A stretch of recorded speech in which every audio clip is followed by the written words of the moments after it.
যদি ছেলে সন্তান হয় তাহলে তার পক্ষ থেকে তুমি 2টা বকরি আকিকা করবা, জবাই করবা। যদি মেয়ে সন্তান হয় তাহলে মেয়ে সন্তানের পক্ষ থেকে 1টা বকরি আকিকা করবা।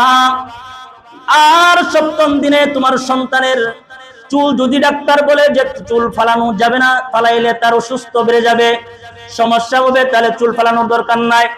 যদি আপনার সন্তানের যদি কোনো রকম সমস্যা যদি না হয় তাহলে 7ম দিনে আপনার সন্তানের চুলটা আপনি নাড়া করে দিবেন, মন্টন করে দিবেন। আর এই চুলগুলা সংরক্ষণ করবেন, সংরক্ষণ করে এই চুলগুলো আপনি একটু ওজন করবেন, মাপ দিবেন। চুলটা যদি 2 গ্রাম হয়, 3 গ্রাম হয়, আল্লাহর রাসূল সাল্লাল্লাহু আলাইহি ওয়াসাল্লাম বলেন চুলটাকে মাপ দিয়া স্বর্ণ অথবা রূপা আল্লাহর রাস্তায় সদকা করে দিবেন। আপনার সন্তান পৃথিবীতে আসলো, আপনি তার জন্য নাম রাখলেন, তার ডান কানে বাম কানে আযানের কামত দিলেন, তার জন্য আপনি আকিকা করে দিলেন। ছেলের জন্য করলেন 2টা, মেয়ের জন্য করলেন কয়টা? 1টা। ছেলের জন্য 2টা কেন আর মেয়ের জন্য 1টা কেন? এটা শুধু একমাত্র আল্লাহ তাআলাই জানে। তবে আমাদের বুজুর্গ ফকিহ উলামায়ে কেরাম যিনারা গবেষক, যিনারা গবেষণা করেন, তিনারা বলেছেন যে একটা সন্তান ছেলে যদি হয় তার অনেক দায়িত্ব হয়, তার একটা সংসার চালায় নিতে অনেক মেহনত হয়, অনেক কষ্ট মুজাহাদা করতে হয়, ঘরের বাহিরে তার সমস্ত কাজ করতে হয়, রাস্তাঘাটে তার চলতে হয়, বিভিন্ন জায়গায় বিভিন্ন রকমের অনেক কাজ আছে যে কাজগুলো অনেক সময় অনেক পরিশ্রমের হয়। এই সমস্ত কাজ তার করতে হয়, তার মানে তার উপর দিয়ে অনেক কিছু চলে যায়, এত কষ্ট তার করতে হয়। অনেক সময় অনেক কাজ আছে যে কাজগুলো অনেক রিস্ক হয়, এই কাজগুলো পুরুষ মানুষের করতে হয়।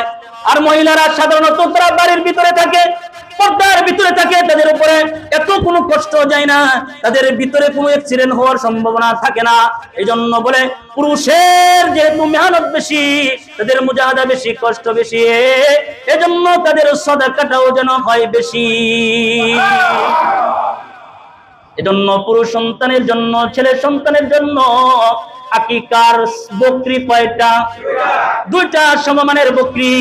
আর মেয়ের জন্য 1টা। অনেকেই বলে হুজুর আমার ছেলের আকিকা করতে হবে, গোশত কি আমরা খাইতে পারবো কিনা? অনেকের এই প্রশ্ন, অনেকের এই প্রশ্ন।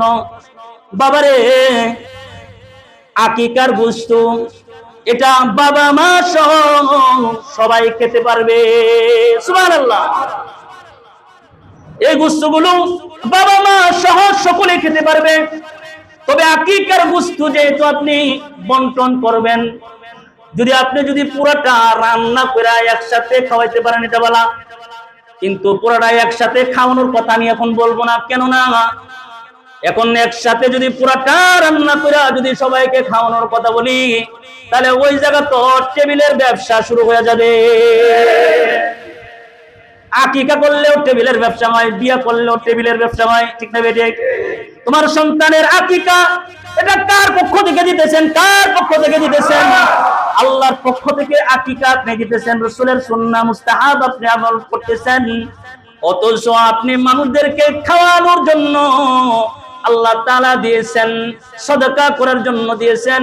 সদকার মাল নিজে মানুষদেরকে খাওয়ায়া দোয়া নিবেন দূরের কথা, গরিবদেরকে খাওয়ায়া নিবেন, দোয়া করেন, দোয়ার জন্য দিবেন দূরের কথা, নিজেরা এগুলো রান্না করে টেবিল বসায়া টাকা পাওয়ার ধান্দা করে। লজ্জা লাগে না? আল্লাহর একটা সুন্দর বিধান আকিকা দিছে, আকিকাটার সাথেও আপনারা এরকম করতে দিব? টেহা নাই, টেহা না থাকলে রাস্তায় লয়ে যান, থালা লয়ে যান, ভিক্ষা করেন। কথা কয় না? থালা লয়ে ভিক্ষা করেন, মানুষ তো ভিক্ষাও দিব। আকিকার মধ্যে বসাইবেন নি, টেবিল বসাইবেন নি? বলেন না। আপনি চাইলেন নিজে খাবেন, আত্মীয় স্বজনকে দিবেন, গরিব মিসকিনদেরকে দিবেন, এটা আকিকার গোশত। আল্লাহর পক্ষ থেকে নিয়ামত, নিয়ামত খায়া নিজেও শুকরিয়া আদায় করলেন যে সন্তানের জন্য করলেন।